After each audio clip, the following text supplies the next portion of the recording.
एक बार की बात है। अनुज की पत्नी सीमा अचानक बहुत ज्यादा बीमार हो जाती है। अनुज सीमा को अच्छे से अच्छे डॉक्टर को दिखाता है, मगर अनुज तो सीमा को नहीं बचा पाता। अनुज और सीमा की एक बेटी थी, महक, जो 12वीं कक्षा में पढ़ रही थी। माँ का निधन होने के बाद महक बहुत अकेली हो गई और महक अपने पिता से कहती है, पिताजी, माँ हम दोनों को अकेला छोड़कर क्यों चली गई? अब मुझे रात को लोरी कौन सुनाएगा? अपने हाथ से कौन खिलाएगा? माँ ने मुझे बहुत लाड़ प्यार से पाला था, अब मेरे नखरे।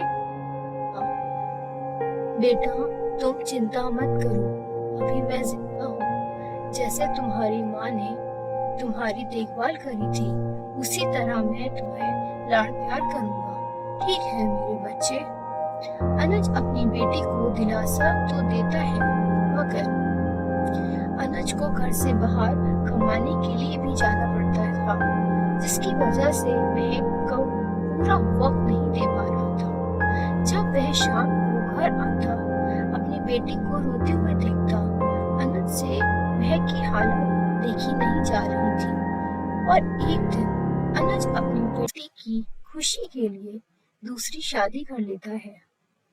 महक बेटा, कहाँ हो? जरा बाहर तो आओ। महक बाहर आती है तो अनुज महक को बताता है, बेटा ये तुम्हारी दूसरी माँ है, अनीता। अब ये तुमसे तुम्हारी माँ की तरह प्यार करेंगी। महक अपनी दूसरी माँ को देखकर खुश हो जाती है कि अब उसे ममता के लिए तरसना नहीं पड़ेगा। अनीता महक से कहती है, जी, भले ही मैंने तुम्हें जन्म नहीं दिया, मगर मैं तुमसे बिल्कुल अपनी बेटी की तरह प्यार करूंगी। तुम्हारी एक छोटी बहन भी है, वो हॉस्टल में पढ़ाई कर रही है। वह कल छुट्टी बिताने आएगी, तुम्हें एक बहन के रूप में दोस्त मिल जाएगी। अनीता के शब्द इतने मीठे थे कि अनुज को लगता उसने दूसरी शादी करके कुछ गलत नहीं किया। महक जिस ममता के लिए तरस रही थी, वह उसे अनीता के रूप में मिल जाएगी। मगर अनुज को ये नहीं पता था कि अनीता बहुत शातिर औरत है। अगले दिन अनीता की बेटी वंशिका आ जाती है। वंशिका के आते ही अनीता महक से कहती है, सुन, बहुत दिखा लिया, अब मेरी बात कान खोल कर सुन। तू काम करेगी, और हाँ, जो तेरा वाला रूम है वो अब से मेरी बेटी को दे। आज से जो तेरी सारी चीजें हैं वो मेरी बेटी वंशिका की है। अगर अपने पिता को तूने कुछ भी बताया, मुझसे बुरा कोई नहीं होगा। माँ, आप तो कल कह रही थी आप मुझे बेटी जैसा प्यार करेंगी। मुझे तो घर का कुछ काम करना नहीं आता। मेरी माँ मुझसे कुछ काम नहीं कराती थी, वो मुझे बहुत प्यार से रखती थी। माँ, ये लड़की कुछ ज्यादा ही नहीं बोल रही। बेटा, तू टेंशन मत ले। इसको कैसे टाइट करना है, इसकी रस्सी कैसे बांधनी है, वो मुझे अच्छी तरह पता है। जरा मेरी बच्ची, तू थक गई होगी, तू आराम कर ले। ए महारानी, तुझे दिखाई नहीं दे रहा मेरी बेटी को कितनी दूर से आई है? इसके लिए फ्रेश जूस लेकर आ। महक रोते हुए चली जाती है। अनीता बहुत चालाक थी।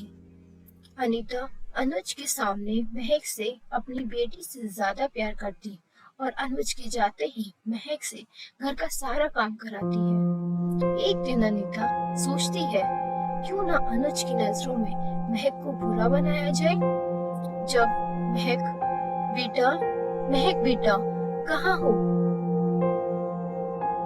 तुम्हारी छोटी बहन ने कल तुम्हारे सारे कपड़े इस्त्री किए थे और रात को तुम्हारे पैर भी दबाए थे।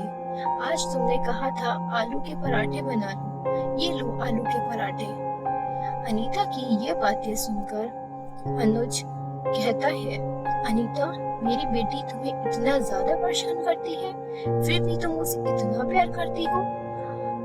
अजी रहने दो, आखिर हूँ तो सौतेली माँ ही, चाहे कितना लाड़ प्यार कर लो, मगर महक मुझे और मेरी बेटी को अपना मानती ही नहीं है। मेरी बेटी कुछ दिनों के लिए हॉस्टल से छुट्टियों पर आई है, मगर मैं उसके ऊपर ध्यान ही नहीं दे पा रही हूँ। सारा वक्त बस महक महक करती रहती हूँ, मगर वो मुझे अपनी माँ की जगह देने को तैयार ही नहीं है। अनीता ने अनुज के मन में महक के खिलाफ जहर घोल दिया था। अब अनुज भी महक से बहुत नाराज रहने लगा। अब महक बेचारी अपनी सौतेली माँ अत्याचार सही और अपने पिता की नफरत भी, मगर महक कुछ नहीं कर पा रही थी। महक अपनी माँ को याद करके बहुत रोती है। माँ, मुझे अकेला छोड़कर क्यों चली गई? पिताजी भी मेरे से नफरत करते हैं। अब मैं जीना नहीं चाहती। माँ, मुझे अपने पास बुला लो। माँ, अब प्लीज मुझे अपने पास बुला लो। महक अपनी माँ को याद करके रो ही रही थी, तभी अनीता महक को आवाज लगाती है। महक महारानी, कहाँ हो? अगर मेरे लिए गर्म पानी कर दिया हो तो नहाने को जाऊं। महक को पता था अगर अनीता का कोई काम टाइम से नहीं होता तो उसकी सौतेली माँ उसकी कितनी पिटाई करती थी। महक भाग पर जाती है और पानी गर्म करके चूल्हे पर चढ़ाती है। जल्दी जल्दी में महक का हाथ जल जाता है। महक अनीता के पास जाती है कि माँ, तुम्हारा पानी गर्म करने को रख दिया, मतलब इतनी देर बाद? तुझे पता है मुझे सुहानी की बेटी की शादी में जाना है। तू जानबूझकर देर कर रही है ताकि मैं शादी में ना जा सकूं। रुक जा, तुझे तो मैं अभी बताती हूँ। अनीता उसी हाथ को जोर से पकड़ती है जो हाथ महक का जल चुका था। महक को बहुत दर्द होता है। माँ, प्लीज मेरा हाथ छोड़ दो, मुझे बहुत दर्द हो रहा है। महक का हाथ बहुत देर से छोड़ती है। उसके छाले बहुत गहरे हो जाते हैं। थोड़ी देर बाद महक अपने रूम में जाती है और बहुत ज्यादा रोती है। तभी महक के सामने महक की माँ की आत्मा आ जाती है। चुप हो जा मेरी बच्ची, अब तुझे कोई नहीं सताएगा। तेरी माँ तुझे इन लोगों से बचाएगी। मगर माँ, आप तो भगवान जी के पास हैं, फिर आप मुझे नजर क्यों आ रही हो? मेरी प्यारी बच्ची, मैं एक आत्मा हूँ और मैं तुम्हें बचाने आई हूँ। तुम्हारे हाथ में कितने जख्म हैं। कभी महक की माँ जादुई चूड़ियाँ महक को देती है। ये लो मेरी बच्ची, जादुई चूड़ियाँ, इन्हें पहन लो। ये चूड़ियाँ तुम्हारे हाथ के जख्म भी ठीक करेंगी और अब तुम्हें कोई काम भी नहीं करना पड़ेगा। अब जब भी तुम काम करने जाओगी, यह जादुई चूड़ियाँ तुम्हारा सारा काम कर देंगी। बेटा, तुम्हें डरने की कोई जरूरत नहीं है। तुम अपने पिताजी को सारा सच बता दो। इतना कहकर महक की माँ की आत्मा चली जाती है। महक अपनी माँ की दी हुई चूड़ियाँ पहनती है तो महक के सारे संकट ठीक हो जाते हैं और अनीता महक से कुछ भी काम कराती तो वो तुरंत हो जाता। अब महक को कोई भी काम नहीं करना पड़ रहा था।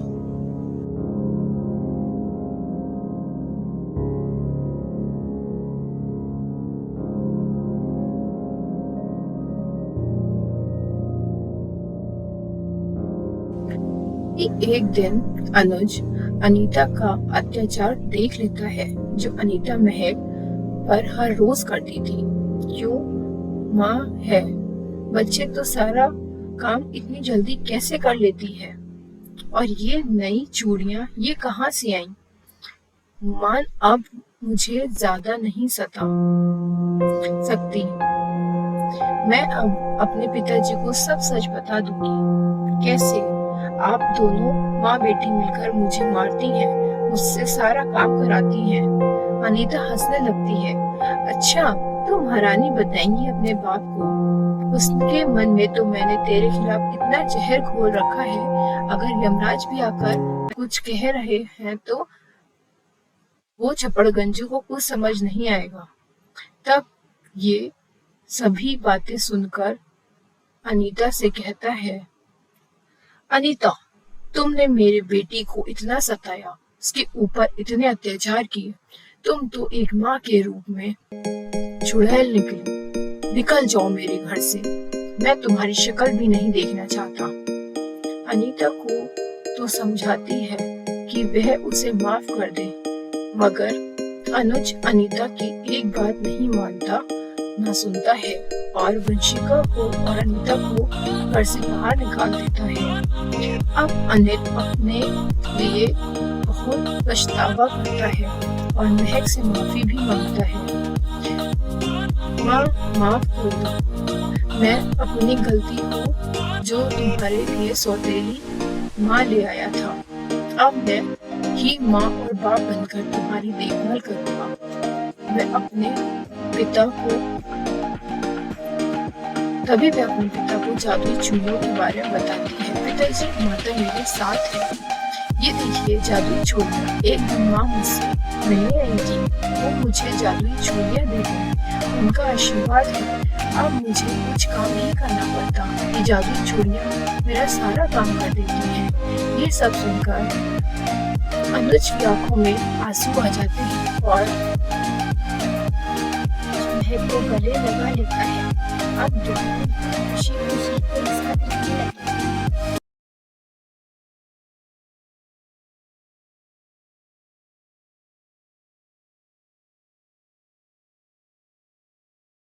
एक गांव में एक गरीब लड़की अपने पिता के साथ रहती थी, लेकिन उनके पिता बीमार थे। उन्हें अपना घर चलाना पड़ा। उन्होंने घर की सारी जिम्मेदारियां खुद उठाई है।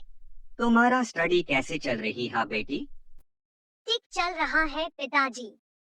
कुछ देर बाद दूर से उनकी एक दूर की बहन आई। कैसे हो मामा जी? मैं ठीक हूँ बेटी, बहुत दिन बाद आए। उसके बाद उनकी छोटी बहन के लिए उनका रिश्ता मांगा। पिताजी का तबीयत खराब देख के कुछ पैसे दिया।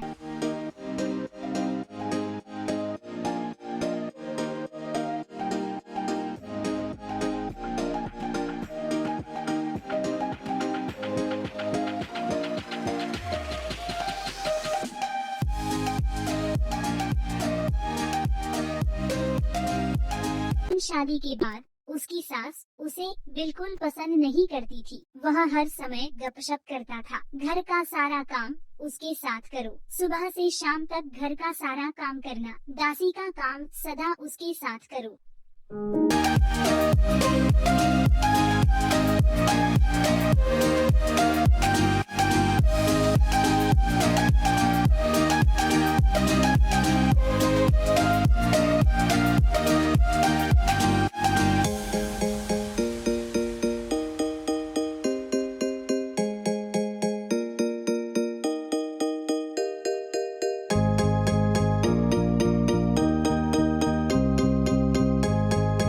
फिर वह रोते हुए नदी के किनारे चला गया।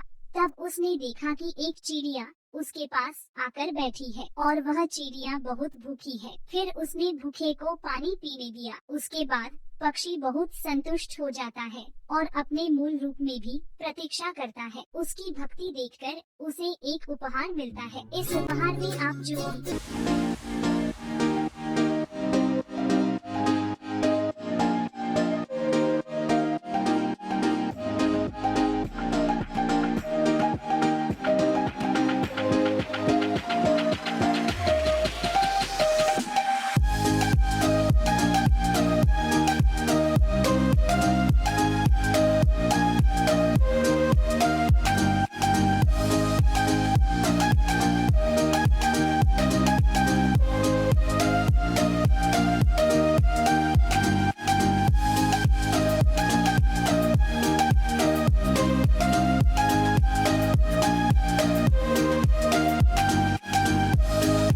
उसके बाद उसके पास कभी पैसे की कमी नहीं हुई। सास बीच बीच में गप्पे मारती थी और पैसे के लिए गपशप करना बंद कर देती थी। फिर उसने अपना जीवन शांति से जीना शुरू कर दिया। उसकी सास उसे बहुत प्यार करती है।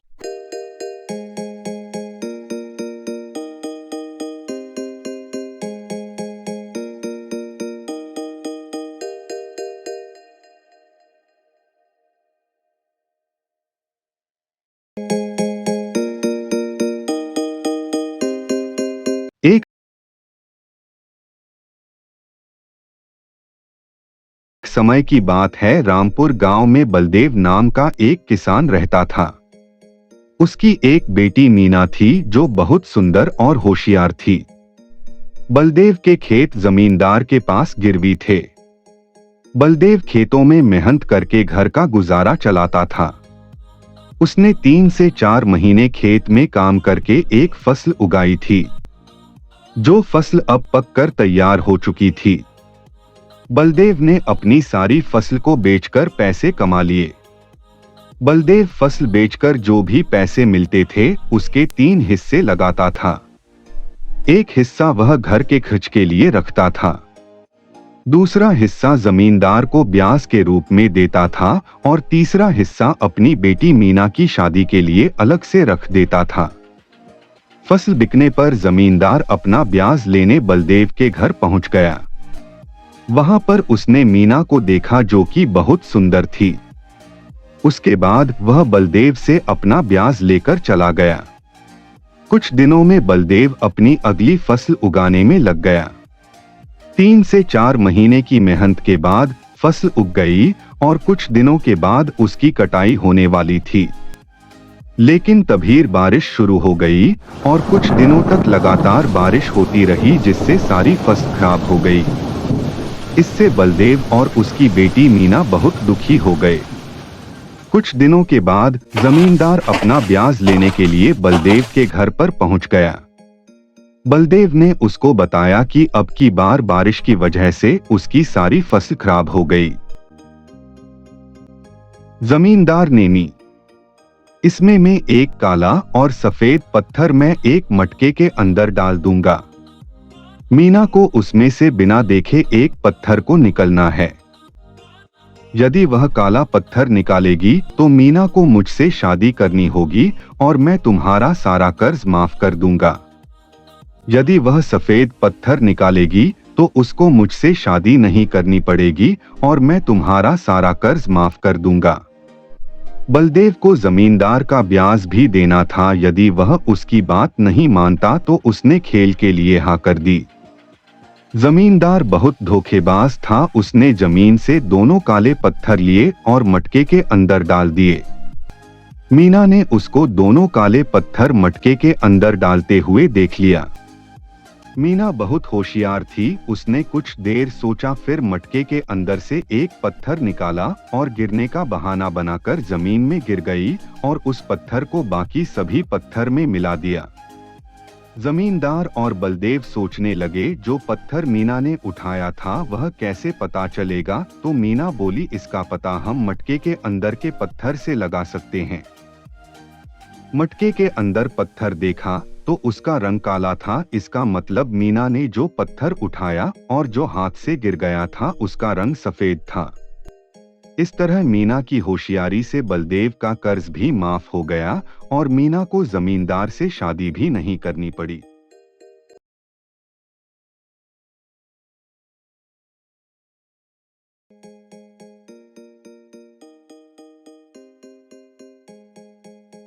रोहित और स्नेहा की नई नई शादी हुई थी। वो एक दूसरे के साथ बहुत खुश रहते थे, पर उन्हें खुश देखकर रोहित की बहन आरती को चिढ़ होती थी और वो जब देखो अपनी माँ के कान भरने लग जाती थी। लो फिर हो गई इसकी नौटंकी शुरू।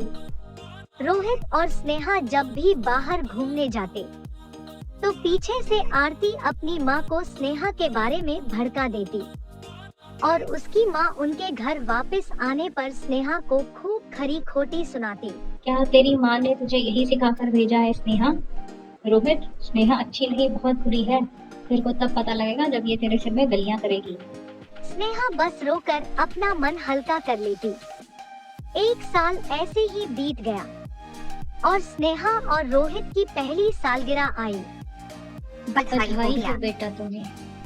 आरती और उसकी माँ रोहित को बधाई देती है, पर स्नेहा से बात नहीं करती। स्नेहा को इस बात का बहुत बुरा लगता है। वो मायूस होकर चुपचाप वहाँ से चली जाती है। स्नेहा को इस तरह जाते देख आरती खुश हो जाती है। माँ, आरती, आप दोनों ने स्नेहा को विश नहीं किया। हम उसके नौकर लगे हैं क्या? हम क्यों करें? रात को स्नेहा डिनर बनाती है और सब मिलकर खाते हैं।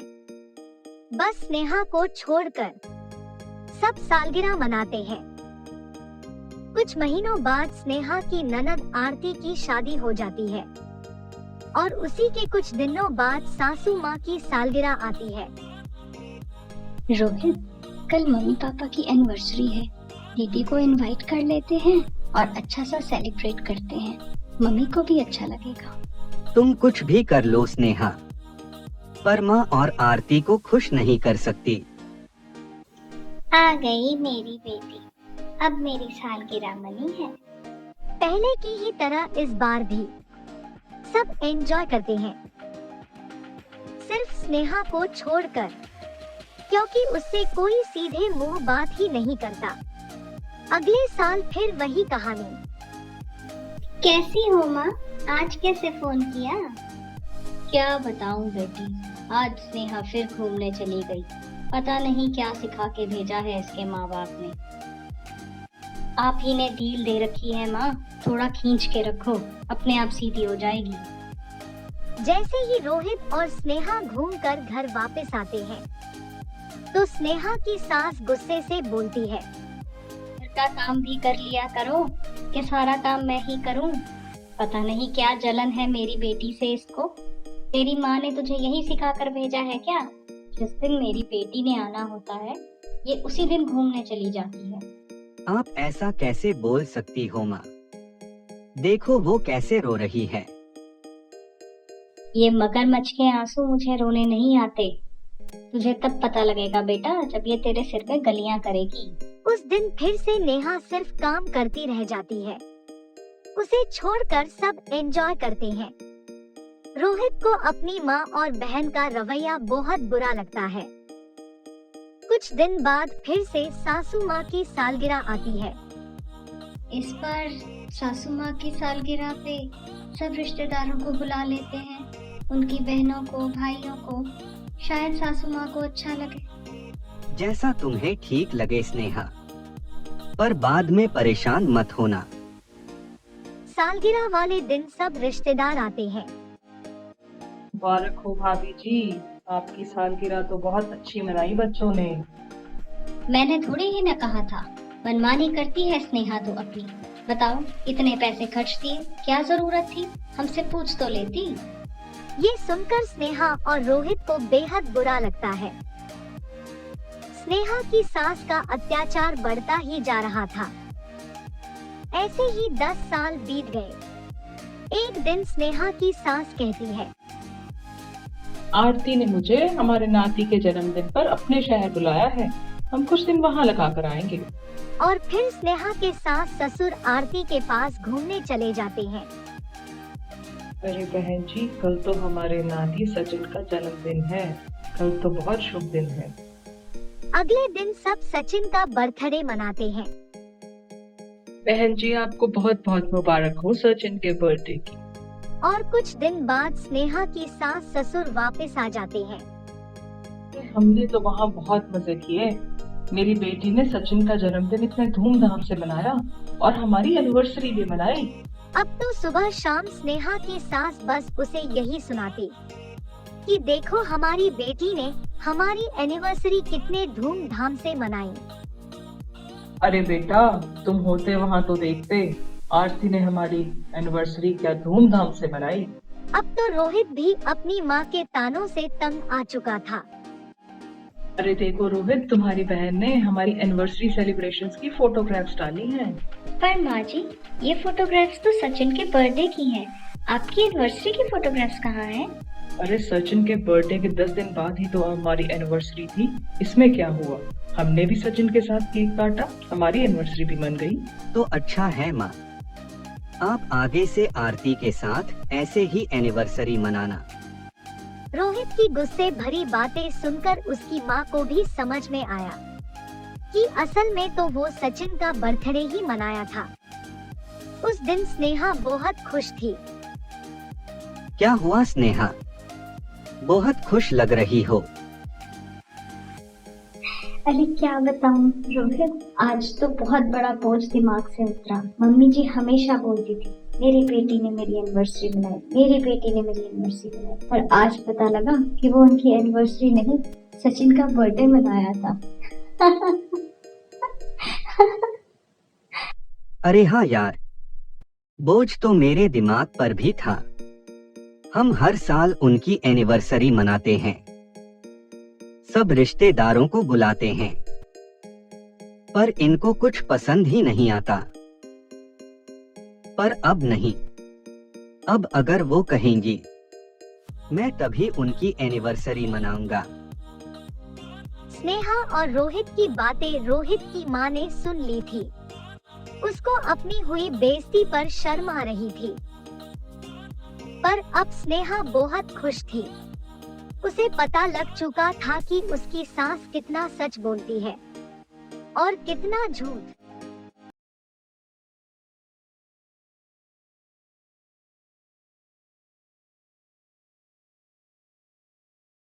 ये कहानी 3 दोस्त राम, श्याम और गोविंद की है जो गांव से होते हुए पैदल नए राह के लिए निकल रहे थे। वो कुछ पैसे कमाने शहर की ओर जा रहे थे। वो 3 दोस्त दिन रात चलते हुए अपने मंजिल की ओर बढ़ते जा रहे थे। कुछ दूर चलने के बाद सभी काफी थक जाते हैं क्योंकि रास्ते में काफी गर्मी थी और तेज धूप भी निकली हुई थी। सूरज की तेज किरणें को देखकर राम बोल उठता है, यार कितनी तेज धूप है, अभी और बहुत दूर चलना है। और ऊपर से तेज धूप के कारण मुझसे से और चला भी नहीं जा रहा है और इसी तेज धूप के कारण मेरी हालत खराब हो रही है।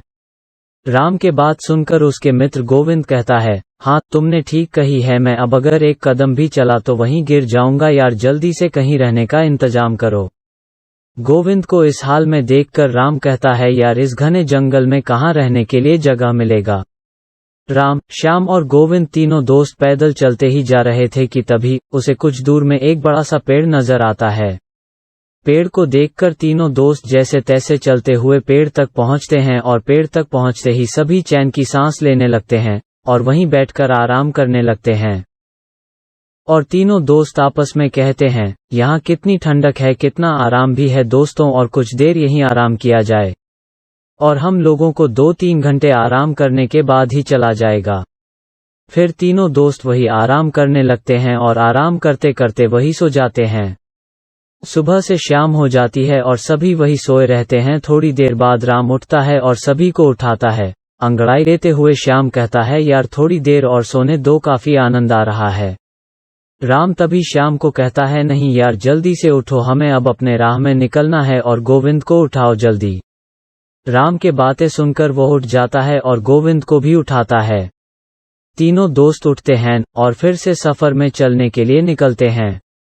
काफी रात हो चुकी थी। श्याम को एक गुफा दिखती है और श्याम गुफा देकर कहता है सभी को, यार वहां देखो एक गुफा है। तब राम जवाब में कहते हैं, गुफा में हमें क्या करना है, हम अपनी राह में चलना है क्योंकि हमें जल्दी अपने मंजिल में पहुंचना है।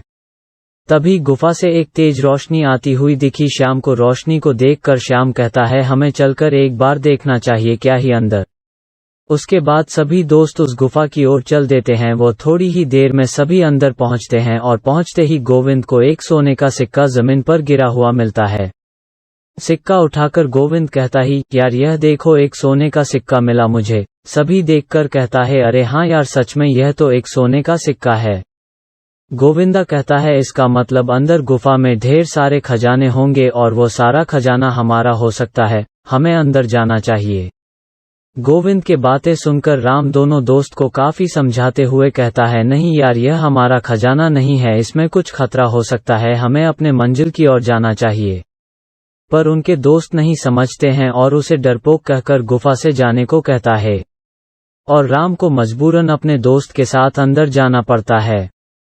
जैसे ही तीनों दोस्त अंदर गुफा में जाते हैं सबकी नजर दरवाजे पर थी ही। वहां 3 बड़े दरवाजे थे और तीनों दरवाजा काफी चमक रहा था। दरवाजे को देखकर श्याम कहता है, देखो इन दरवाजे के अंदर ही खजाना छुपा हुआ है, मगर वहां दरवाजे में कुछ लिखा हुआ है। तभी गोविंद कहता है, हाँ यार क्या लिखा हुआ है, मुझे भी तो कुछ लिखा हुआ दिख रहा है पर मुझे समझ नहीं आ रहा है। क्योंकि श्याम और गोविंद दोनों को ही वो भाषा समझ नहीं आती है, पर राम को वो भाषा तुरंत समझ आ जाती है और राम लिखा हुआ देखकर कहता है यह तो मैं पढ़ सकता हूँ, यह मैथिली में लिखा हुआ है। तुरंत ही उसके दो दोस्त कहता है पढ़ तो जल्दी पढ़कर बताना क्या लिखा हुआ है। हाँ मित्रों बताता हूँ, इस पर लिखा हुआ है यह 3 जादुई दरवाजे हैं, आपको तीनों में से सही दरवाजा चुनना है, अगर गलत दरवाजा चुना तो आप लोग नरक में चले जाएंगे। राम के बातें सुनकर गोविंद कहता है यार तू हमें डरा रहा है, और राम की बात को नहीं मानते हैं। और तभी अचानक पहला जादुई दरवाजा से आवाज आती है ऊंची आवाज में, मेरे पास आओ, मेरे पास ढेर सारे खजाने हैं। और फिर दूसरा दरवाजा से आवाज आता है मेरे पास आओ, यहाँ है खजाना। दरवाजे को बोलता हुआ देखकर तीनों दोस्त डर जाते हैं, और डर से राम कहता है दोस्तों यहाँ से चुपचाप चलो, यहाँ खतरा नजर आ रहा है। फिर से गोविंद बोलता है यार तू बहुत डरपोक है, शांत रह। फिर तीसरा दरवाजे से आवाज आती है जल्दी से मेरे अंदर आ जाओ, मेरे पास है खजाना का समुंदर। राम फिर से कहता है यार यहाँ खतरा है, अगर गलत दरवाजे में गए तो नर्क में चले जाओ। इतनी चेतावनी के बाद भी उसके दोस्त राम के बात ना सुनकर उस दरवाजे के अंदर चले जाते हैं। राम बाहर चला जाता है और दोनों दोस्त अंदर ही रहते हैं। राम सबका बाहर इंतजार करता है। थोड़ी देर बाद गुफा से अचानक तेज रोशनी आती है, फिर तुरंत बंद हो जाती है। राम अपने आप से कहता है रोशनी कैसी थी, मुझे अंदर जाकर देखना चाहिए। राम गुफा के अंदर जाता है पर वहां उसके दोनों दोस्त नहीं थे, दोनों दोस्त गायब हो चुके थे और उस जादुई दरवाजा में बंद हो चुके थे। फिर राम रोता हुआ कहता है मैंने समझाया था पर मेरी बात नहीं मानी, इसके कारण ही वह उस नर्क में फंस चुके हैं।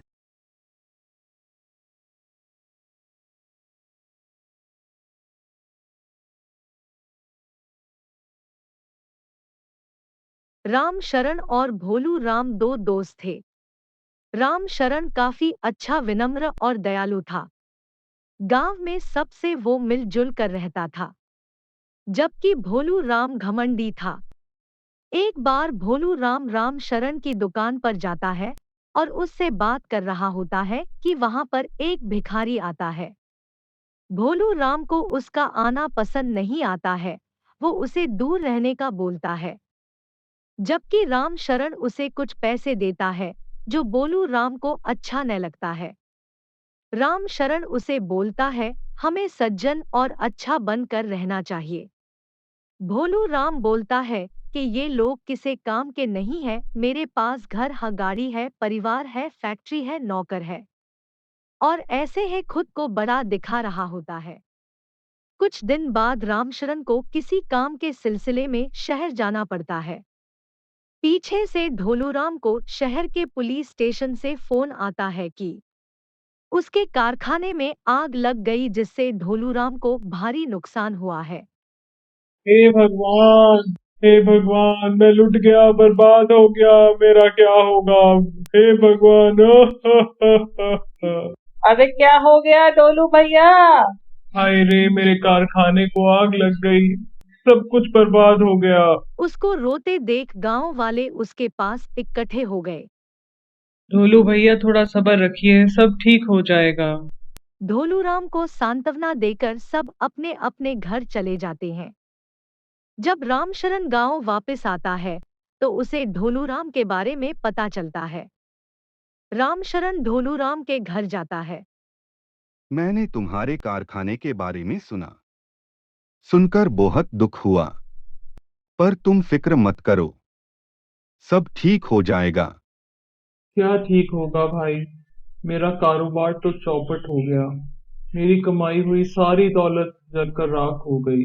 पैसा तो आनी जानी चीज है भैया, ये आज गया है कल फिर वापस आ जाएगा।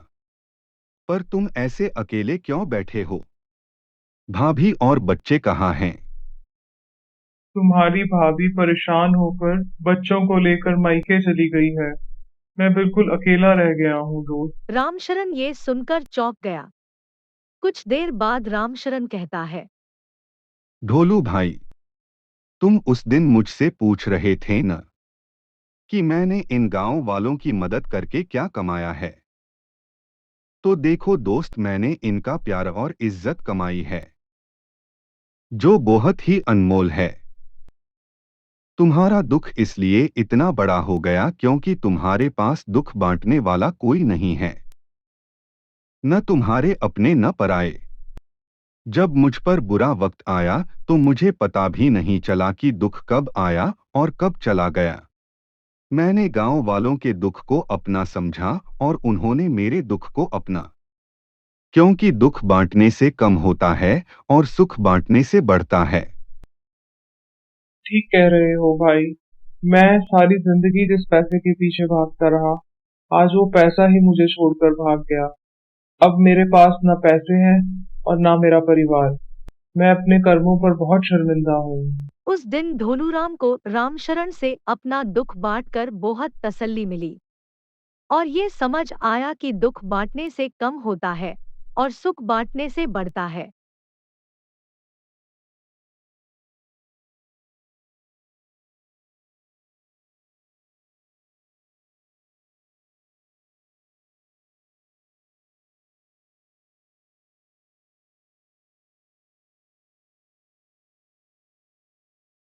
एक बार की बात है, अनुज की पत्नी सीमा अचानक बहुत ज्यादा बीमार हो जाती है।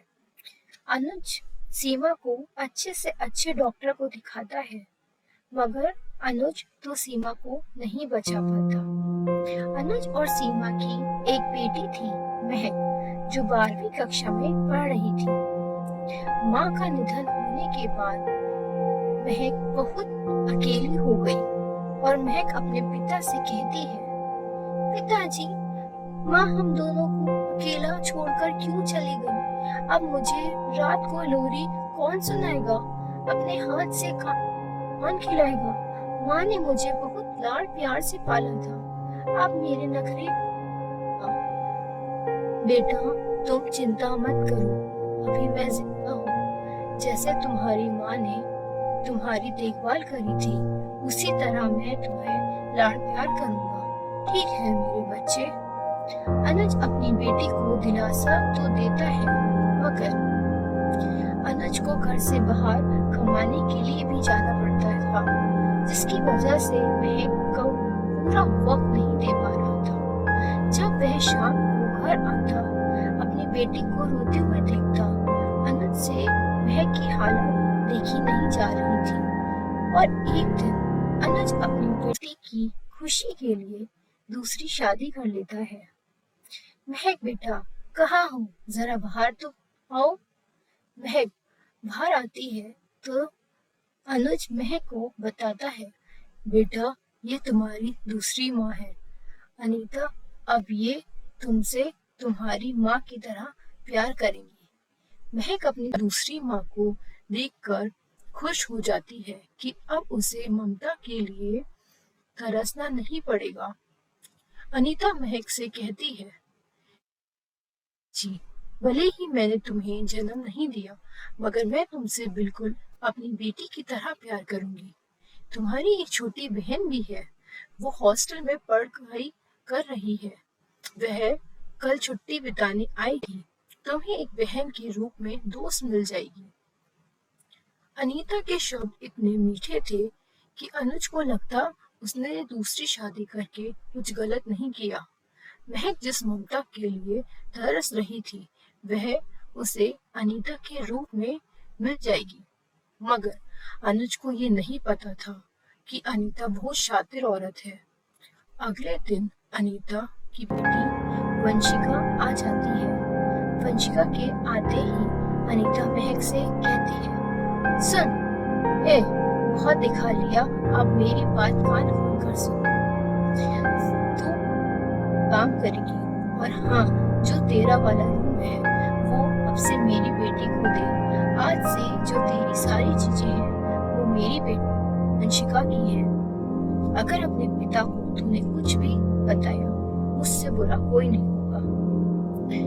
माँ, आप तो कल कह रही थी आप मुझे बेटी जैसा प्यार करेंगी। मुझे तो घर का कुछ काम करना नहीं आता। मेरी माँ मुझसे कुछ काम नहीं कराती थी, वो मुझे बहुत प्यार से रखती थी। माँ, ये लड़की कुछ ज्यादा ही नहीं बोल रही। बेटा, तू टेंशन मत ले, इसको कैसे टाइट करना है, इसकी रस्सी कैसे बांधनी है, वो मुझे अच्छी तरह पता है। जरा मेरी बच्ची तू थक गई होगी, तू आराम कर ले। ए महारानी, तुझे दिखाई नहीं दे रहा मेरी बेटी को कितनी दूर से आई है? इसके लिए फ्रेश जूस लेकर आ। महक रोते हुए चली जाती है। अनीता बहुत चालाक थी। अनीता अनुज के सामने महक से अपनी बेटी से ज्यादा प्यार करती और अनुज के जाते ही महक से घर का सारा काम कराती है। एक दिन अनीता सोचती है, क्यों ना अनुज की नजरों में महक को बुरा बनाया जाए। जब महक बेटा कहाँ हो?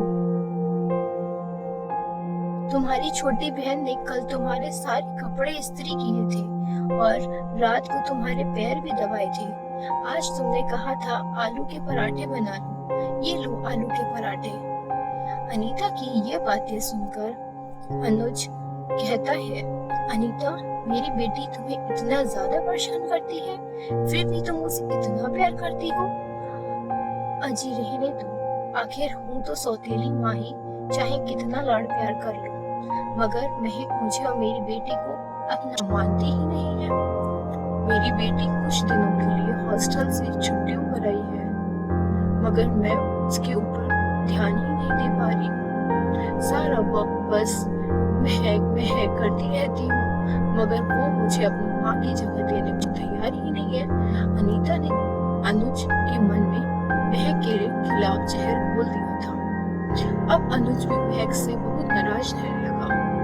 अब महक बेचारी अपनी सौतेली माँ अत्याचार सही और अपने पिता की नफरत भी, मगर महक कुछ नहीं कर पा रही थी। महक अपनी माँ को याद करके बहुत रोती है। माँ, मुझे अकेला छोड़कर क्यों चली गई? पिताजी भी मेरे से नफरत करते हैं। अब मैं जीना नहीं चाहती। माँ, मुझे अपने पास बुला लो। माँ, अब प्लीज मुझे अपने पास बुला लो। महक अपनी माँ को याद करके रो ही रही थी, तभी अनीता महक को आवाज लगाती है, महक महारानी, कहाँ हो? अगर मेरे लिए गर्म पानी कर दिया हो तो नहाने को जाऊं। महक को पता था अगर अनीता का कोई काम टाइम से नहीं होता तो उसकी सौतेली माँ उसकी कितनी पिटाई करती थी। महक भाग पर जाती है और पानी गर्म करके चूल्हे पर चढ़ाती है। जल्दी जल्दी में महक का हाथ जल जाता है। महक अनीता के पास जाती है कि माँ, तुम्हारा पानी गर्म करने को रख दिया, मतलब इतनी देर बाद? तुझे पता है मुझे सुहानी की बेटी की शादी में जाना है। तू जानबूझकर देर कर रही है ताकि मैं शादी में ना जा सकूं। रुक जा, तुझे तो मैं अभी बताती हूँ। अनीता उसी हाथ को जोर से पकड़ती है जो हाथ महक का जल चुका था। महक को बहुत दर्द होता है। माँ, प्लीज मेरा हाथ छोड़ दो, मुझे बहुत दर्द हो रहा है। महक का हाथ बहुत देर से छोड़ती है। उसके छाले बहुत गहरे हो जाते हैं। थोड़ी देर बाद महक अपने रूम में जाती है और बहुत ज्यादा रोती है। तभी महक के सामने महक की माँ की आत्मा आ जाती है। चुप हो जा मेरी बच्ची, अब तुझे कोई नहीं सताएगा। तेरी माँ तुझे इन लोगों से बचाएगी। मगर माँ, आप तो भगवान जी के पास हैं, फिर आप मुझे नजर क्यों आ रही हो? मेरी प्यारी बच्ची, मैं एक आत्मा हूँ और मैं तुम्हें बचाने आई हूँ। तुम्हारे हाथ में कितने जख्म हैं। कभी महक की माँ जादुई चूड़ियाँ महक को देती है। ये लो मेरी बच्ची, जादुई चूड़ियाँ, इन्हें पहन लो। ये चूड़ियाँ तुम्हारे हाथ के जख्म भी ठीक करेंगी और अब तुम्हें कोई काम भी नहीं करना पड़ेगा। अब जब भी तुम काम करने जाओगी, यह जादुई चूड़ियाँ तुम्हारा सारा काम कर देंगी। बेटा, तुम्हें डरने की कोई जरूरत नहीं है। तुम अपने पिताजी को सारा सच बता दो। इतना कहकर महक की माँ की आत्मा चली जाती है। महक अपनी माँ की दी हुई चूड़ियाँ पहनती है तो महक के सारे संकट ठीक हो जाते हैं और अनीता महक से कुछ भी काम कराती तो वो तुरंत हो जाता। अब महक को कोई भी काम नहीं करना पड़ रहा था।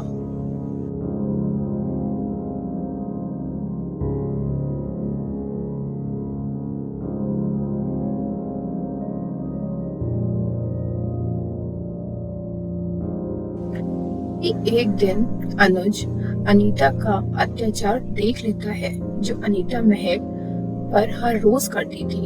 क्यों? माँ है, बच्चे तो सारा काम इतनी जल्दी कैसे कर लेती है? और ये नई चूड़ियां ये कहाँ से आई? माँ अब मुझे ज्यादा नहीं सता सकती। मैं अब अपने पिताजी को सब सच बता दूंगी। कैसे? आप दोनों माँ बेटी मिलकर मुझे मारती हैं, मुझसे सारा काम कराती हैं। अनीता हंसने लगती है। अच्छा, तो महारानी बताएंगी अपने बाप को। उसके मन में तो मैंने तेरे खिलाफ इतना जहर घोल रखा है, अगर यमराज भी आकर कुछ कह रहे हैं तो वो चपड़गंजू को कुछ समझ नहीं आएगा। तब ये सभी बातें सुनकर अनीता से कहता है, अनीता, तुमने मेरी बेटी को इतना सताया, उसके ऊपर इतने अत्याचार किए, तुम तो एक माँ के रूप में चुड़ैल निकली। निकल जाओ मेरे घर से, मैं तुम्हारी शक्ल भी नहीं देखना चाहता। अनीता को तो समझाती है कि वह उसे माफ कर दे, मगर अनुज अनीता की एक बात नहीं मानता, न सुनता है और वंशिका को और अनीता को घर से बाहर निकाल देता है। अब अनिल अपने लिए बहुत पछतावा करता है और महक से माफी भी मांगता है। माँ, माफ कर दो, मैं अपनी गलती को जो तुम्हारे लिए सौतेली माँ ले आया था, अब मैं ही माँ और बाप बनकर तुम्हारी देखभाल करूँगा। मैं अपने पिता को तभी वह अपने पिता को जादुई चूड़ियों के बारे में बताती है। पिताजी, माता मेरे साथ है, ये देखिए जादुई चूड़ियां। एक दिन माँ मुझसे मिलने आएगी, वो मुझे जादुई चूड़ियां देगी, उनका आशीर्वाद है। अब मुझे कुछ काम नहीं करना पड़ता, ये जादुई चूड़ियां मेरा सारा काम कर देती हैं। ये सब सुनकर अनुज की आंखों में आंसू आ जाते हैं और महक को गले लगा लेता है। अब दोनों खुशी खुशी एक साथ रहने लगे।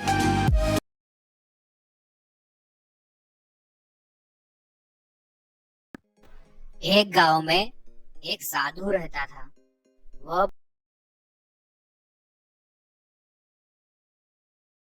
बड़ा ही ज्ञानी था। उसी गांव में दो ठग रहते थे।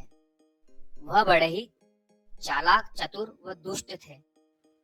साथ ही वह बड़े लालची भी थे।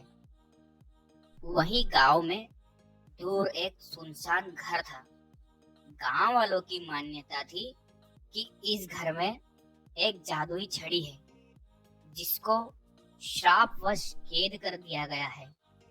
इन दोनों ठगों की नजर उसी पर थी। इन दोनों ठगों ने आपस में योजना बनाई, क्यों ना उस साधु के पास जाकर इस छड़ी को बाहर निकालने की युक्ति जानी जाए। इसी उद्देश्य को लेकर ये दोनों उस साधु के पास जाते हैं। एक दिन वो साधु अपनी कुटिया के बाहर बैठे हुए थे। तभी वहां ये दोनों ठग आ जाते हैं। वो दोनों उस महात्मा जी से पूछते हैं कि हमें उस जादुई छड़ी को बाहर निकालने का उपाय बताया जाए।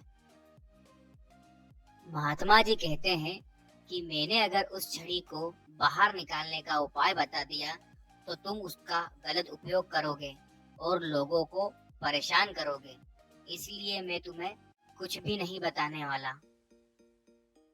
इतना सुनने के बाद दोनों गुस्से में लाल होकर वापस चले जाते हैं। दोनों फिर उस पुराने खंडर की तरफ उस जादुई छड़ी को लेने चले जाते हैं। वहां उस खंडर में बहुत ही डरावनी चुड़ैल रहती थी, जिसका नाम था शापिका। ये दोनों ठग भी वहां उस खंडर में उस कमरे में पहुंच जाते हैं। वहां उस भूतनी को देखकर दोनों दुम दबाकर उल्टे पांव भागते हैं और वे दोनों भागते भागते सीधे महात्मा जी के पास पहुंचते हैं। और दोनों रोते हुए उस साधु से क्षमा मांगते हैं। तो दोस्तों, हमें इस कहानी से ये शिक्षा मिलती है कि हमें बड़ों की बात हमेशा माननी चाहिए, नहीं तो परिणाम विपरीत ही होते हैं।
कितना भाई? 50 रुपए मैडम जी। ठीक है, लेकिन मैं एक बात कह सकता हूँ। हाँ कहें। आपके स्टोर में सबसे कम कीमत। आप बहुत अच्छे हैं। इतना कहकर लड़की बाहर चली जाती है, लेकिन उसका भाई इस घटना को देखकर बहुत नाराज हो जाता है। फिर उसके पास आता है और कहता है, क्या हमारा कारोबार आपके लिए बंद हो जाएगा? कल से तुम यहाँ व्यापार नहीं करोगे, दूसरे स्थान पर जाओ। इतना कहकर मोहन ने अगले दिन गांव में दूसरी जगह दुकान खोल दी। वहाँ मोहन की बहुत सारी चीजें बिक रही है और हर कोई उससे प्यार करता है, क्योंकि वह बहुत कम कीमत पर चीजें बेचता है। लेकिन थोड़ी देर बाद मोहन ने देखा कि तूफान आ रहा है और उसने पूरी दुकान तोड़ दी। मोहन क्रोधित हो जाता है और तूफान के पीछे भागने लगता है। तब वह तूफान के पास आया और बोलने लगा, मेरी दुकान तुम्हारे लिए क्षतिग्रस्त है, मैं तुम्हें नहीं छोड़ूंगा। तभी अचानक परी प्रकट हुई और बोलने लगी, मैं स्वर्ग का दूत हूँ। मैंने जानबूझकर आपके स्टोर को नुकसान नहीं पहुँचाया। ठीक है, मैं तुम्हें एक डिश दे रहा हूँ, तुम ले लो। तुम्हें वही मिलता है जो तुम गए थे। मोहन घर आकर बहुत खुश हुआ और बोला, भगवान ने बहुत दिनों बाद मेरी तरफ देखा। मोहन को सारा दिन चकावट में नींद आती है।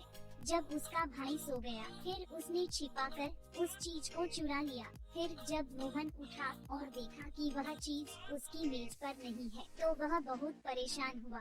फिर मोहन फिर नदी के किनारे आया और पुकारने लगा। फिर वह एक और उपहार देता है। फिर मोहन घर आता है और जब रात को सो जाता है, तो उसका भाई फिर छिप जाता है और चोरी कर लेता है।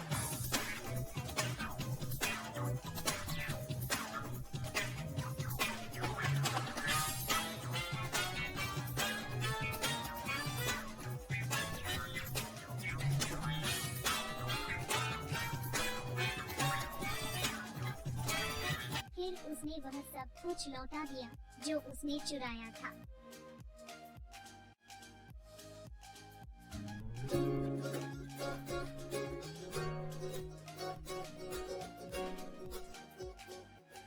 यह कहानी एक युवा लड़के रवि की है जो एक छोटे से गांव में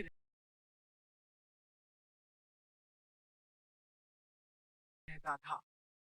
उनका परिवार बहुत गरीब था। रवि के पिता सब्जी की दुकान पर काम करके परिवार का पेट भरते थे।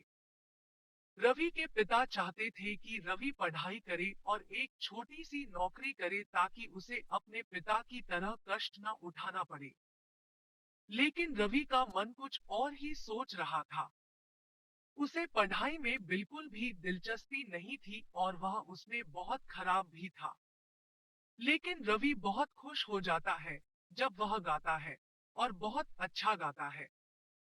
वह हमेशा से एक गायक बनना चाहता था। जब वह 10वीं में था तो उसने अपने माता पिता से पूछा कि क्या वह गायन कक्षाओं में शामिल होकर अपने गायन में सुधार कर सकता है। यह सुनकर रवि के पिता को बहुत गुस्सा आया और उन्होंने उसे डांटना शुरू कर दिया। इसके बाद रवि बहुत दुखी हुआ और अपने घर से बाहर चला गया। बहुत सोचने के बाद उसने अपना घर छोड़ने का फैसला किया। इसलिए जब रात हुई तो उसने कुछ पैसे और अपनी जरूरत की सभी चीजें ली। रवि ने भले ही अपना घर छोड़ने का फैसला किया हो लेकिन वह उन समस्याओं से अनजान था जो उसे झेलनी पड़ रही है। घर से निकलते ही वह नौकरी की तलाश करने लगा। कुछ देर चलने के बाद उसे एक दुकान में छोटी सी नौकरी मिल गई। फिर वह गायन कक्षाओं में शामिल हो गए। जब वह उनके पास पहुंचता है तो उसे झटका लगता है क्योंकि गायन कक्षाओं की फीस बहुत अधिक थी। लेकिन फिर भी वह फीस का भुगतान करता है। अगले दिन जब वह अपनी कक्षा में पहुंचा तो उसकी आवाज सुनकर सभी चौंक गए। कुछ देर गाने के बाद सभी को रवि के बारे में पता चला और उन्होंने उसकी सराहना की। इसलिए रवि ने खुद की कोचिंग क्लास खोलने का फैसला किया।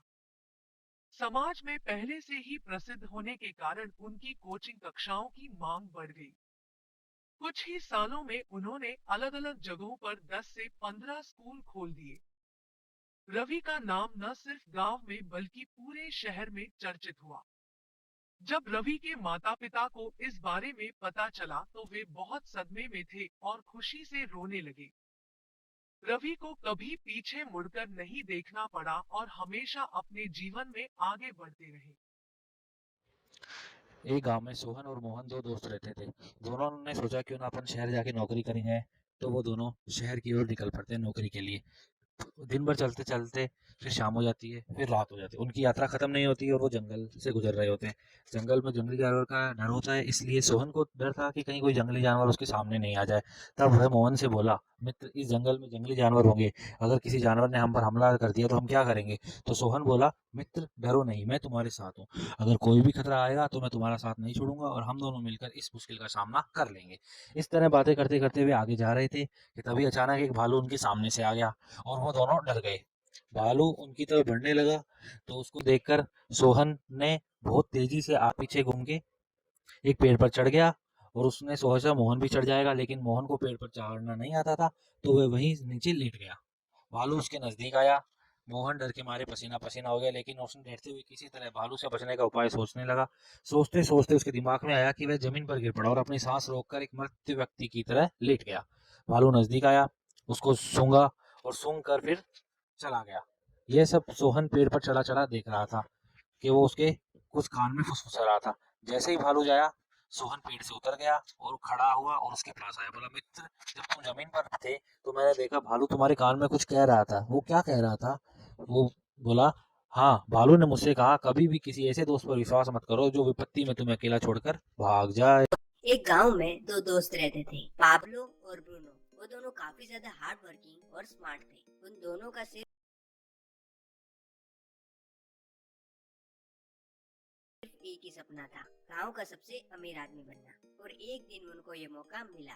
गांव में पानी का कोई सोर्स नहीं था और वहीं पर एक बड़ी सी टंकी लगी हुई थी और उसी गांव के पास में एक नदी थी जहाँ से लोग पानी लाकर उस टंकी में डालते थे और गांव के सारे लोग वही पानी यूज करते थे। अब यहाँ पर गांव वालों को 2 आदमियों की जरूरत थी जो नदी का पानी बाल्टी से लाकर उस टंकी में डाल सके। और फाइनली ये काम पाब्लो और ब्रूनो को दिया गया और इसके लिए गांव वाले उन दोनों को 1 बाल्टी पानी के हिसाब से 1 पेनी दिया करते। और इस काम से ब्रूनो काफी खुश था। उसे लगता था कि अब वो दोनों शहर के सबसे अमीर आदमी बन जाएंगे। लेकिन पाब्लो अभी भी कंफ्यूज था। हर रोज उन भारी बाल्टियों को नदी से गांव तक लाने के लिए उन दोनों को काफी ज्यादा चक्कर लगाने पड़ते, जिसकी वजह से पाब्लो के हाथ दर्द करने लग गए थे। और ये देखकर पाब्लो वाटर टैंक भरने के नए नए तरीके ढूंढने लगा। और थोड़े टाइम तक सोचने के बाद उसे एक बहुत ही अच्छा आइडिया आया और उसने ब्रूनो से कहा कि मुझे एक कमाल का आइडिया आया है। रोज रोज 1 पेनी के लिए बाल्टियां भरने के बजाय क्यों न हम नदी से लेकर गांव तक एक पाइपलाइन बना लें। लेकिन जैसे ही ब्रूनो ये सुनता है वो कहता है कि मुझे तुम्हारे आइडिया में कोई भी इंटरेस्ट नहीं है, मैं ऐसे ही खुश हूँ।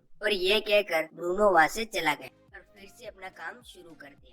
और इधर पाब्लो ने भी डिसाइड किया कि वो खुद ही अपनी पाइपलाइन बनाएगा और उसने अपना काम शुरू कर दिया। वो आधे दिन तक बाल्टियां भरता और बाकी टाइम में पाइपलाइन बनाता। उसे पता था कि ये काम काफी ज्यादा डिफिकल्ट होगा और इस काम की वजह से वो कम बाल्टियां भर पाएगा, जिसकी वजह से उसकी इनकम भी कम हो जाएगी।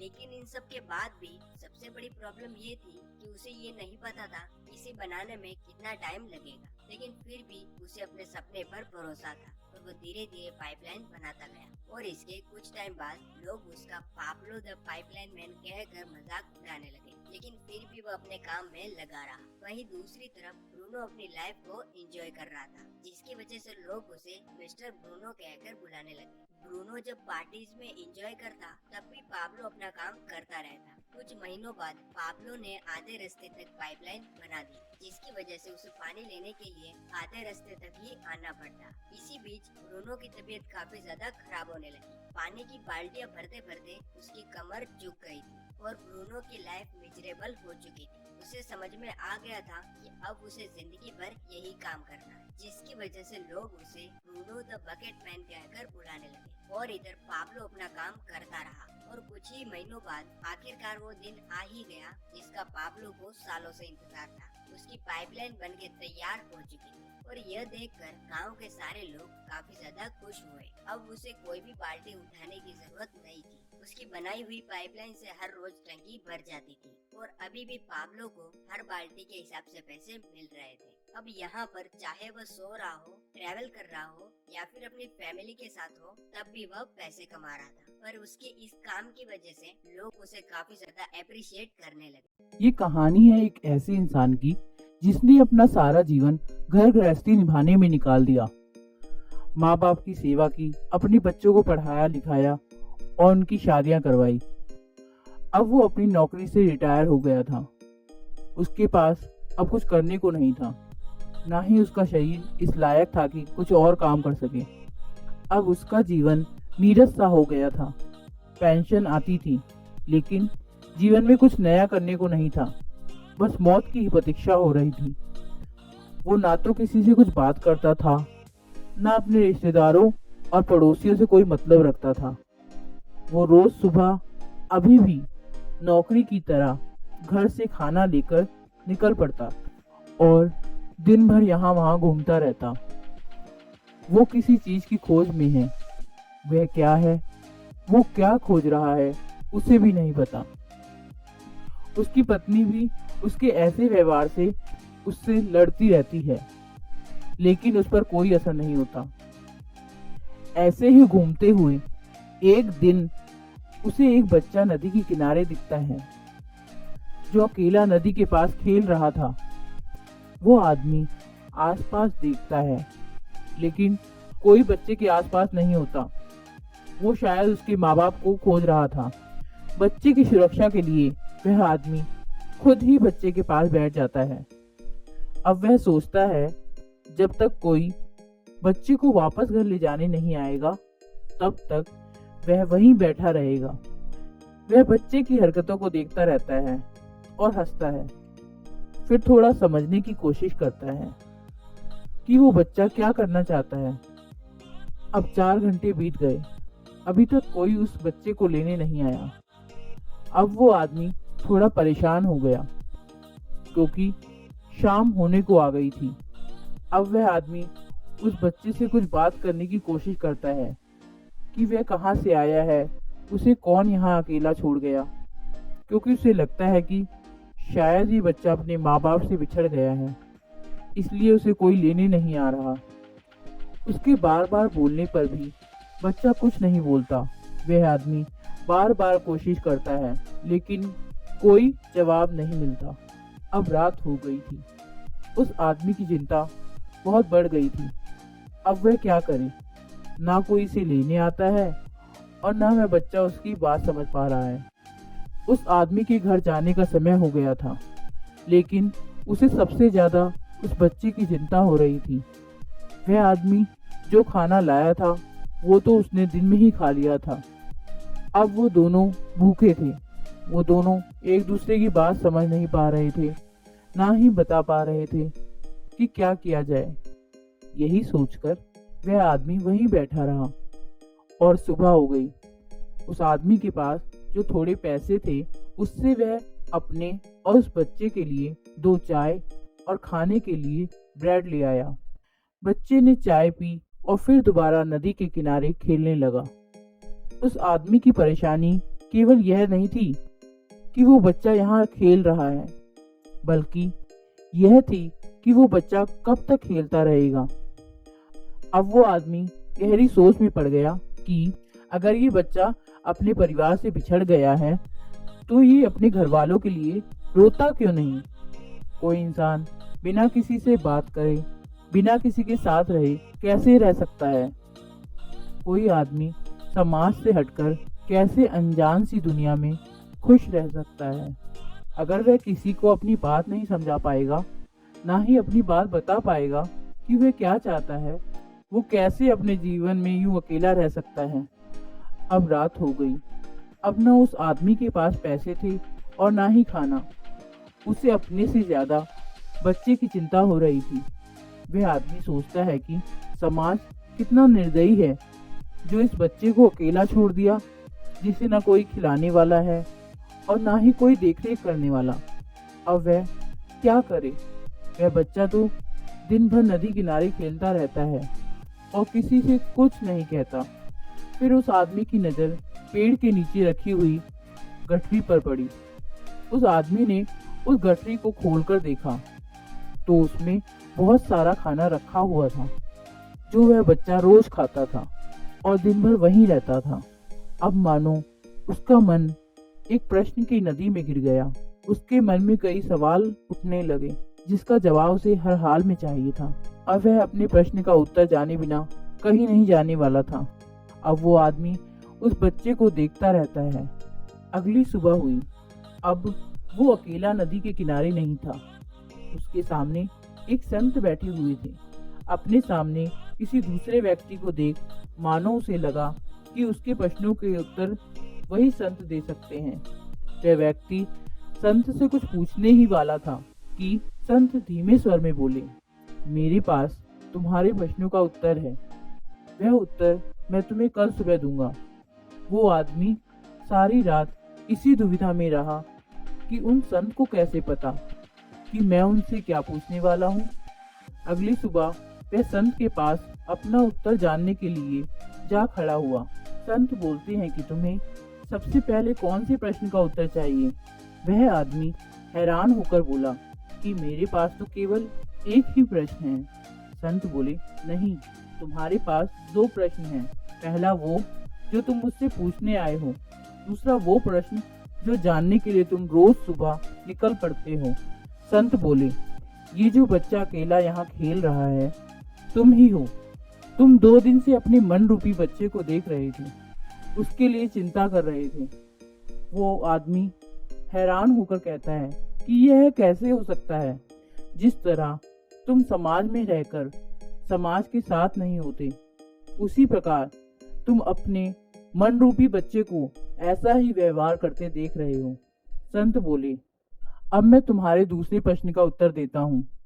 तुमने जिस प्रकार अपना पूरा जीवन नौकरी में और घर की सारी जिम्मेदारी निभाने में निकाल दिया, तुम्हें वो ही जीवन पसंद है। तुम नौकरी से रिटायर होने के बाद भी रोज नौकरी की ही तरह खाना लेकर निकल पड़ते हो। तुम्हारे पास अब कुछ करने के लिए नहीं है, ना कोई काम और ना कोई जिम्मेदारी। वो आदमी बोला कि मैं अब क्या करूं? आप बताइए कि मुझे क्या करना चाहिए। संत बोले, तुम्हारे पास केवल एक मार्ग बचा है जो तुम्हारे मन और मस्तिष्क को शांत करेगा। वो है अध्यात्म। भगवान की भक्ति ही एक ऐसा मार्ग है जो तुम्हें मोक्ष के मार्ग पर ले जाएगा। भक्ति ही वे मार्ग है जो तुम्हारे जीवन में ठहराव लाएगा और तुम्हें एक नया जीवन देगा। तभी वो आदमी वहीं बैठ जाता है और आत्मचिंतन करता है। कुछ समय बाद वह पीछे मुड़कर देखता है तो वो मन रूपी बच्चा वहां से गायब हो जाता है। अब उसे अपने प्रश्नों के उत्तर मिल चुके थे। वह एक शांति का अनुभव करता है। अब वो अपना बाकी जीवन भगवान की भक्ति में लगा देता है और वो चल पड़ता है भक्ति के मार्ग पर, ईश्वर की खोज में।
राजू को एस्थनोपिया है। एक बार की बात होती है, राजू स्कूल से घर लौटता है। जब वो घर लौटता है तो वो अपनी माँ से शिकायत करता है, माँ मेरे सिर में दर्द हो रहा है। तो उसकी माँ थोड़ी सी घबराती है। अब माएँ तो सारी कंसर्न होती हैं, वो तो मतलब चाहती हैं कि बच्चे को कोई आँच ही ना आए। अब वो क्या कहती है, कोई बात नहीं बेटा, ऐसी दर्द हो गया होगा, सो जा। तो वो सो जाता है।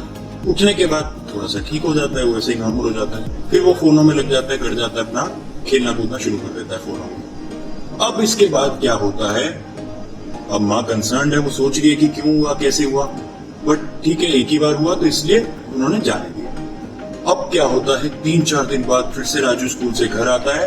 वो शिकायत करता है, माँ आज पूरा दिन घर में आज पूरा दिन स्कूल में मेरे को सिर दर्द रहा। तो उसकी माँ घबरा जाती है कि ऐसे तो अच्छी बात नहीं है, ये दिक्कत हो जाएगी।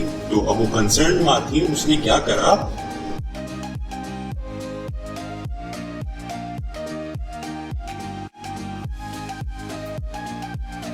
उसने क्या करा, उसने अपने हस्बैंड से डिस्कस करा। तो जो माँ होती है उनका नाम होता है निर्मला और जो लड़का होता है वो होता है राजू।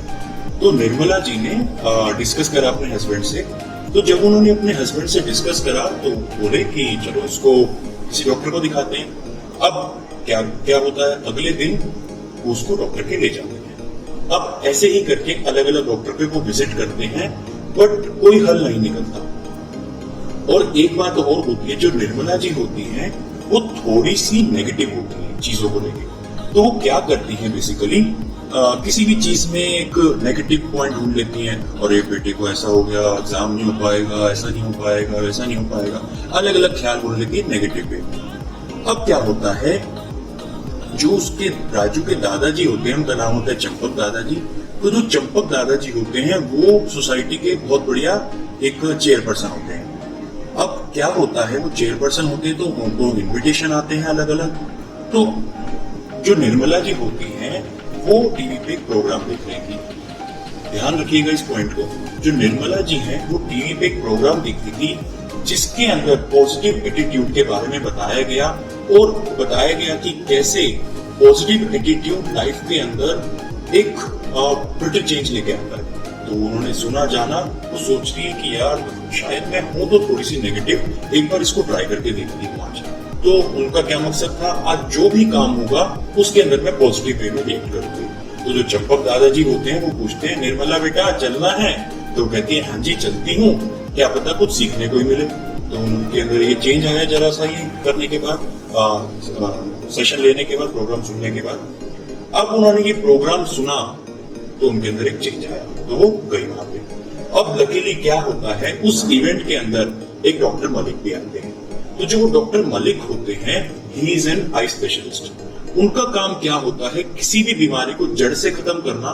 उसके लिए वो एक बहुत बढ़िया, एक बहुत ही सिंपल सी टेक्निक यूज करते हैं, which is called connecting dots. तो अभी कहते हैं मैडम, निर्मला जी से कहते हैं डॉक्टर मलिक, मैडम अभी तो मैं कुछ कर नहीं सकता, आप एक काम करो, अपने हस्बैंड और बच्चे को लेके अगले दिन क्लिनिक पे आओ। तो अब वो क्लिनिक पे जाते हैं। क्लिनिक पे जाने के बाद वो उससे सारी राम कहानी जान लेते हैं, क्या क्या जानते हैं, कब बैठते हो, क्या खाते हो, कब सोते हो, क्या चीज ज्यादा यूज करते हो, कैसा खाना है आपका, कितना, वो सारे एनालिसिस करते हैं, क्या न्यूट्रिशन लिया, क्या नहीं लिया। आफ्टर दैट वो कंक्लूजन पे आते हैं कि इसको एस्थ्रोनोपिया है। एस्थ्रोनोपिया क्या होता है, it is a disease which basically happens जब आप गैजेट्स का ओवर यूज करते हैं। जब आप गैजेट्स को बहुत ज्यादा यूज करते हैं, देन आपको एस्थ्रोनोपिया एक डिसीज होती है, वो हो जाती है जब आपकी नर्व्स वीक हो जाती हैं आईज की, और ये सब चीजें होती हैं। You can read it on Google. तो अब क्या होता है, ये सब होने के बाद अब धीरे धीरे राजू जो है रिकवर करना स्टार्ट करता है। इस कहानी से हमें क्या सीखने को मिलता है?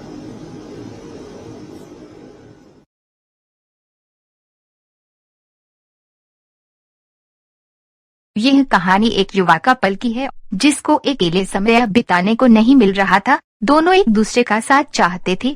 यह है सबसे छोटा भाई कहानी के मुख्य लीड, उससे बड़ा भाई, उससे भी बड़ा भाई और सबसे बड़ा भाई। सभी भाइयों की शादी भी हो गई थी। उनकी वाइफ देखने में भी खूबसूरत और जवान थी। सब एक दूसरे का ध्यान रखती थी, पर छोटे भाई की बीवी को उसके हस्बैंड के साथ अकेले समय बिताने को नहीं मिल रहा। दोनों प्यार में खो जाना चाहते थे और जब भी कभी किसी भाई के रूम से जोर जोर से आवाज आती दोनों का मन कर जाता कुछ करने को, मगर जब भी वो स्टार्ट करने वाले होते तो वह कोई न कोई परिवार का सदस्य वहां आ जाता और दोनों को डिस्टर्ब कर देता और दोनों को बहुत बातें भी सुनने को मिलता और शारीरिक संबंध बनाने को नहीं मिलता। उनकी भाभी बोली, तुम दोनों का दिमाग में दिन भर यही रहता है क्या? थोड़ा सब्र रखो, मौका मिलेगा फिर मजे लेना। दोनों भाग के दूसरे रूम में जाते और फिर स्टार्ट करने वाले होते हैं तो फिर वह कोई न कोई उनको डिस्टर्ब कर देता और बातें भी सुना रहा। दोनों बहुत परेशान थे कि क्या किया जाए, हम क्या करें, लगता है कोई नया जंगल पहुंच के दोनों की खुशी का ठिकाना नहीं था। दोनों मन ही मन बहुत खुश दिखाई दे रहे थे। बहुत दिनों बाद उनको अकेले टाइम स्पेंड करने को मिलने वाला था। दोनों एक दूसरे में को जाना चाहते थे और फिर खेल शुरू होता है, मगर इस बार टाइगर की आवाज सुन के दोनों रुक जाते हैं। वो अपनी जान बचा के भागते हैं। दोनों काफी उदास थे कि इस बार टाइगर ने उनका खेल खराब कर दिया। उन्होंने जैसा सोचा था वैसा उनको नहीं मिला। फिर वो समझ गए और सब बागवान के ऊपर छोड़ दिया। कुछ दिन बाद सब परिवार वाले कुछ काम से बाहर चले जाते हैं और दोनों को अकेले टाइम स्पेंड करने को मिला है और दोनों इसका बहुत मजा लेते हैं। इस चियंका पल को पहली बार शारीरिक संबंध बनने में सफल होते हैं।